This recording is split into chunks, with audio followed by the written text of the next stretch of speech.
Hello everyone, welcome back to my channel. তো চলে এসেছি আজকে একটা নতুন ভিডিও নিয়ে। তো আজকে কিন্তু হচ্ছে রাখি পূর্ণিমা। রাখি পূর্ণিমা দিন সকাল সকাল তো ঘুম থেকে উঠেই গিয়েছি, আর যেহেতু আজকে পূর্ণিমা তো সেই জন্য ঘর দুয়ারটা ভালো করে মুছে ঘরে পুজো দিয়ে তারপরে ব্রেকফাস্ট সেরে আমরা চলে যাচ্ছি হচ্ছে আমাদের ওই বাড়িতে। তো রাখি পূর্ণিমার আগের দিন রাত্রেবেলা ভেবে রেখেছিলাম যে পরের দিন একটু বেলা করেই বেরাবো, আর যেহেতু আমাদের কালকে সারাদিনটাই ছুটি, শনিবার পড়েছে, তো সেই কারণেই আর কি ভেবেছিলাম যে একটু বেলা করে বেরাবো। কিন্তু মায়ের মুখে শুনলাম যে আমাদের তো টাইমের মধ্যে দিতে হয়, তো পড়াতে হয়, রাখি হোক ভাইফোঁটা হোক সেটা আমাদের টাইমের মধ্যে করতে হয়। তো সেই জন্য মা বললো যে আমাদের হাতে আর বেশি সময় নেই, 1:30টার মধ্যে এসে পড়াতে হবে। তো সেই কারণেই আমরা 12টার মধ্যেই বেরিয়ে গিয়েছিলাম, আর আমাদের এখান থেকে আমাদের ওই বাড়িতে যেতে খুব জোর হলে 20-25 মিনিট টাইম লাগে। কিন্তু পরে রাস্তায় বেরিয়ে আমরা ভাবছিলাম যে কি ভুলটাই না করেছি, কারণ আমাদের 11টার সময় বেরোলেই হয়তো ভালো হতো, কারণ রাস্তার মধ্যে প্রচুর ভিড়, প্রচুর জ্যাম, মানে অস্বাভাবিক জ্যাম যাকে বলে। ডানলাপ থেকে বালির ব্রিজ আসতে প্রায় 20 মিনিট টাইম লেগেছে। তো ফাইনালি চলে এসেছি হচ্ছে আমাদের বাড়িতে, আর বাড়িতে এসেই দেখো দাদার জন্য যে রাখিটা কিনেছি সেটা তোমাদেরকে দেখালাম, আর মা এখানে সমস্তটা রেডি করেই রেখেছে, শুধু আমি রাখিটা নিয়ে এসেছিলাম। আমাদের বাড়িতে যেহেতু পূর্ণিমাতে পুজো দিয়ে থাকে মা, তো সেই জন্য সেই প্রসাদটাই আমাকে দিয়েছিল, আর আমি এই প্রসাদটা চট করে খেয়ে নিলাম। আর তার মধ্যে বালির থেকে উত্তরপাড়া অব্দি এতটাই জ্যাম ছিল যে আমরা তাড়াহুড়ো করে ভেতর দিয়ে রাস্তা দিয়ে আমরা বাড়িতে এসেছি।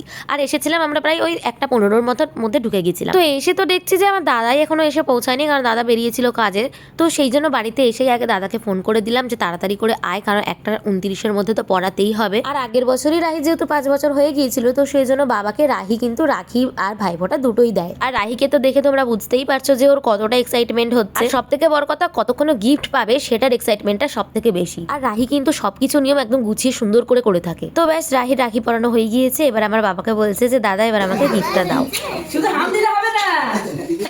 তো তোমরা তো দেখতেই পেলে যে রাহি রাখি পরানো হয়ে গিয়েছে, আর এদিকে আমার দাদাও কিন্তু একদম ডট টাইমে ঢুকেছে ঘরে। আর ও যখন বাড়িতে ঢুকেছে তখন অলরেডি 1:25 হয়ে গিয়েছে। তো আমি ওকে আসা মাত্রই বললাম যে তাড়াতাড়ি স্নানে যা, আর স্নান করে এসে তাড়াতাড়ি বস, আমি রাখিটা আগে অন্তত বেঁধে রাখি। তো সেই জন্য একটু তাড়াহুড়োই করছিলাম আর কি। আর মা যেহেতু সব গুছিয়ে রেখেছিল, তো সেই জন্য আমার অত আর টাইম লাগেনি। তো ও দেখো এখনো জামা পরারও টাইম পাইনি, একটা গেঞ্জিও পরা টাইম পাইনি, এতটাই দেরি হয়ে গিয়েছিল। আর ও টাইম পেলেও আমি ওকে আর সেই টাইমটা দিইনি। আমি বলছি চুপচাপ আগে বস, দেখো চিরুনিটা দিয়ে চুলটাও কিন্তু আঁচড়াইনি। তো আমি সেই জন্য বলছিলাম তাড়াতাড়ি বস, আগে তোকে টাইমের মধ্যে রাখিটা পরিয়ে ফেলি, তারপরে তুই যা ইচ্ছা তাই করবি। আর এদিকে বাড়ির থেকে উত্তরপাড়া অব্দি এতটাই জ্যাম ছিল যে আমি দাদার পছন্দ মতো মিষ্টিটাও আনতে পারিনি সঙ্গে করে। তো বাবাকে বলেছিলাম যে তুমি কয়েকটা ভালো ভালো দেখে মিষ্টি নিয়ে আসো, সেটাই দিয়েছিলাম দাদাকে। আর এদিকে আমার রাখি পরানো তো হয়ে গিয়েছে, এবার আমি এখানে একটু দাদাকে মিষ্টি খাইয়ে দিলাম, তার আগে একটু প্রণাম করে নিয়েছিলাম। আর ওকে বলছিলাম যে দেখ মিষ্টিগুলো পছন্দ হয় কিনা, কারণ আমি তো পছন্দ করে আনতে পারিনি তোর জন্য। তো বললো যে না না ঠিক আছে, সবকিছুই ভালো হয়েছে। আর এদিকে বৌদি ভাইও কিন্তু তাড়াতাড়ি সকালবেলাতে গিয়ে ভাইকে রাখি পরিয়ে চলে এসেছে।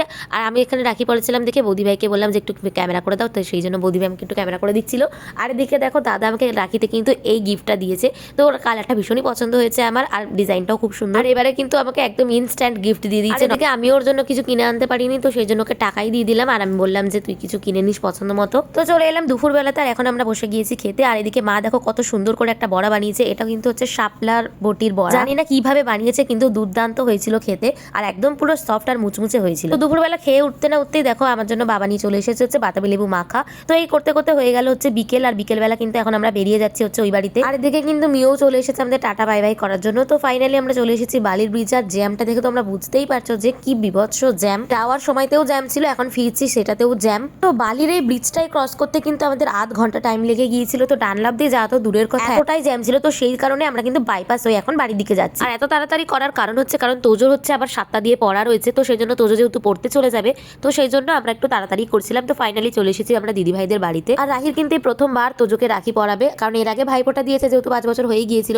তো 5 বছর হওয়ার পর এই প্রথমবার কিন্তু রাখি পরাবে হচ্ছে তোজোকে। সেটা নিয়ে তো ভীষণ এক্সাইটেড, আর তার থেকেও বেশি ওর এক্সাইটমেন্টটা বেশি হচ্ছে এই ব্লু কালারের প্যাকেটটার মধ্যে কি রয়েছে সেটা দেখার জন্য। আর ও কিন্তু রাখি আর ভাইফোঁটা নিয়ে ভীষণই এক্সাইটেড থাকে, কারণ ও জানে যে এই দুটোতে বুভাই ওকে গিফট দেবে। তো সেই জন্যই আর কি তাড়াতাড়ি করছিল যে কতক্ষণে সবকিছু রিচুয়ালস কমপ্লিট হবে আর ও গিফটটা দেখতে পারবে। আর এমনিতেও রাখি আর ভাইফোঁটা আসার কিছুদিন আগে থেকেই দেখছি ও মানে বলতেই থাকে যে আমাকে কি দিবি আমাকে কি দিবি, তো এরকম একটা ওদের মধ্যে চলতে থাকে। তো ফাইনালি অনেক কিছু করার পর বুভাই ওর হাতে ওর গিফটটা তুলে দিয়েছে। এবার তো এটার মধ্যে কি রয়েছে সেটা তো দেখতেই হবে। ও হ্যাঁ, ওরা আবার একটা গিফট দিলে কিন্তু হবে না, সাথে কিন্তু একটা ডেয়ারি মিল্কও চেয়েছিল, তো সেটাই ওকে দিয়েছে ওর বুভাই। তো ফাইনালি এখনো এই র্যাপারটাকে খুলতে পেরেছে। তো এখন আর তোজোকে বলছিলাম যে আরেকটু তুই ভালো করে খুলে দে। তো এটার মধ্যে কি রয়েছে তোমরা অলরেডি বুঝতেই পেরেছো। তো এটার মধ্যে রয়েছে খুব সুন্দর আর কিউট একটা বারবি ডল, যেটা রাহির ভীষণ পছন্দ হয়েছে। তো ভিডিওটা আজকে এই পর্যন্তই, কেমন লাগলো তোমরা অবশ্যই জানিও। তো টাটা সবাইকে।